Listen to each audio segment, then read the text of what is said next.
Panorama group, जो सोचता है वो करता है। नमस्कार, न्यूज फॉर्नेशन देख रहे हैं आप और मैं हूं सानिया आपके साथ। बिहार में विधानसभा चुनाव को लेकर चुनावी रण तैयार हो चुका है, लेकिन अगर बात की जाए महागठबंधन की तो महागठबंधन में न सीट शेयरिंग का ऐलान हुआ और ना कुछ बातें फंसी हुई नजर आई।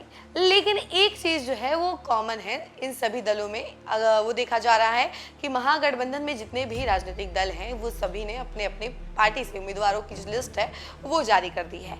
लेकिन आरजेडी में देखा गया कि स्टार्टिंग से ही टिकट बंटवारे को लेकर किसको टिकट देना चाहिए, किसको टिकट नहीं देना चाहिए, इसको लेकर कंफ्यूजन देखा गया। आपको तो याद ही होगा कि पहले आरजेडी नेतृत्व तेजस्वी यादव ने कई सारे लोगों को, कई सारे नेताओं को पहले सिंबल दे दिया, फिर उनसे वापस भी ले लिया।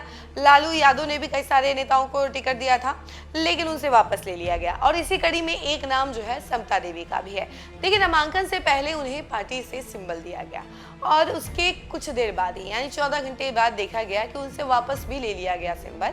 और उसी रात उनके पास कॉल गया आरजेडी ऑफिस से और कहा गया कि कल नामांकन की तैयारी तो आप कर चुकी हैं, लेकिन कल आप अपनी बेटी को लेकर आइएगा। तो देखिए, टिकट तो मिला था समता देवी को, समता देवी नामांकन पर्चा भरने वाली थी, तैयारियां समता देवी कर चुकी थी, लेकिन उन्हें फोन करके बोला गया कि अपनी बेटी को लेकर आइए और वो नामांकन पर्चा भरेंगी।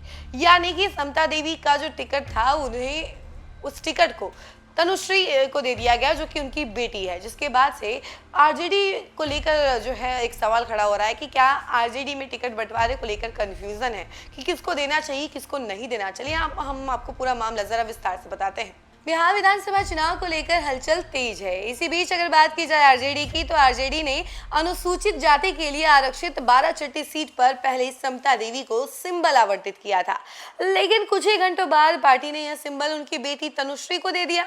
रविवार की दोपहर पटना से 12 आई समता देवी ने नामांकन की तैयारियां शुरू कर दी थी।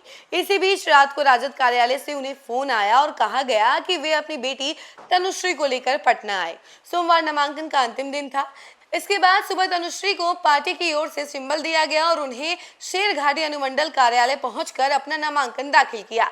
समता देवी ने कहा कि सिंबल वापस लेने का निर्णय आला कमान का था और अच्छी बात है कि नई पीढ़ी को राजनीति में उतरने का मौका मिला।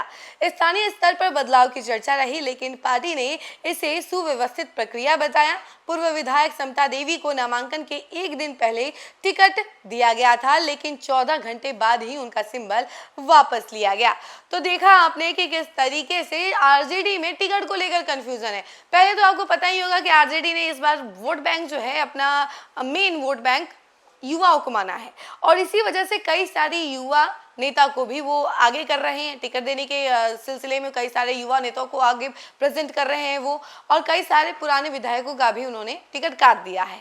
जिस सिलसिले में एक समता देवी भी हैं, 12 से वो पूर्व विधायक भी हैं और अब जो है उनका टिकट काट दिया है आरजेडी ने और उनकी बेटी को टिकट दे दिया है।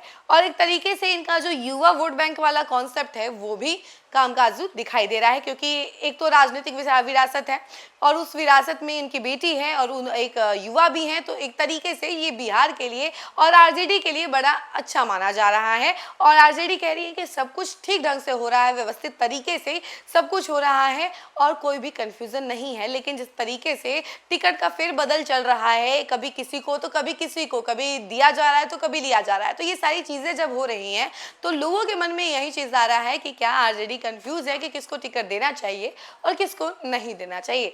इसको लेकर आपकी क्या राय है, जरूर बताइएगा कमेंट सेक्शन में और देखते रहिए न्यूज फॉर्नेशन। धन्यवाद। किरण के साथ जाग उठा बिहार, हर मत बने नई उम्मीद, हर कदम जिम्मेदारी। न्यूज फॉर्नेशन की अपील, 6 और 11 नवंबर को घर से निकलें, वोट करें और अपने भाग्य विधाता खुद बने।